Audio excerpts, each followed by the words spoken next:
Another day is coming to an end. Another day completely void of anything interesting. How long am I going to keep living like this? Can you even call this? How long am I going to keep living like this? He says. You know, my guess is, or let me read it. When the relationship with her is starting to feel exhausting, but you cannot really end it, but you want to. I hear this word exhausted a lot. I'm exhausted in dating. I'm exhausted in my relationship. Chances are, let's say he said he cannot really end it, but he wants to. You know, some people do feel trapped in their relationships. My guess is, based on working with so many people, especially couples over the years, is they're not talking. They're not talking from a solution-focused perspective. Maybe there's finger pointing, maybe there's blaming, then everything works out nicely. We go to dinner, we go to the bedroom, we go to the park, whatever. We make up the honeymoon period. And then it starts all over again. And before you know it, it's 3, 5, 10, 15 years down the line, and you're looking like that, looking forlorn and lost. I want out of this relationship, but I cannot leave. It's sad. It's sad, but it happens a lot. People don't talk. People don't talk solution focused.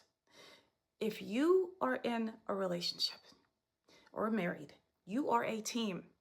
You have to think, you're individuals, but you have to think, how do we solve this issue together? Not you're doing this to me, I'm tired of you doing this to me. Yes, that may be true, but when you're in a relationship, you have to think about us, team. What do we do?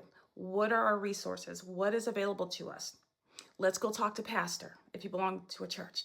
Let's go talk to, I don't know, your sister. She's an elder or she's a therapist or whatever. Let's hire a couples life coach. Let's hire a marriage counselor, a couples counselor. You've got insurance, I've got insurance. Let's see if we can work this out. Okay, neither one of us have insurance. Then let's go on ahead to Amazon and look up books for couples so that we can learn a new language. Maybe we never saw how to communicate well growing up. Now, I don't know what this person's issue is or what her issue is, but they need to work on the solution together. And if they've left no stone unturned, and it's still not working out, then that's not your person. And it's okay. And if there are kids involved and businesses and finances, then you have to strategically start to divide things. You do not need to be trapped and feeling imprisoned in your own relationship. That's no life. He's young. You know, that's not a life. Heartbreak will ensue. Healing can begin, but you got to get out of there. Why is he feeling trapped? I don't know the whole story, but you know, I pray everything works out for them, but a lot of people can get themselves into this situation. Now, I know this is obvious, but I'm going to say it anyway.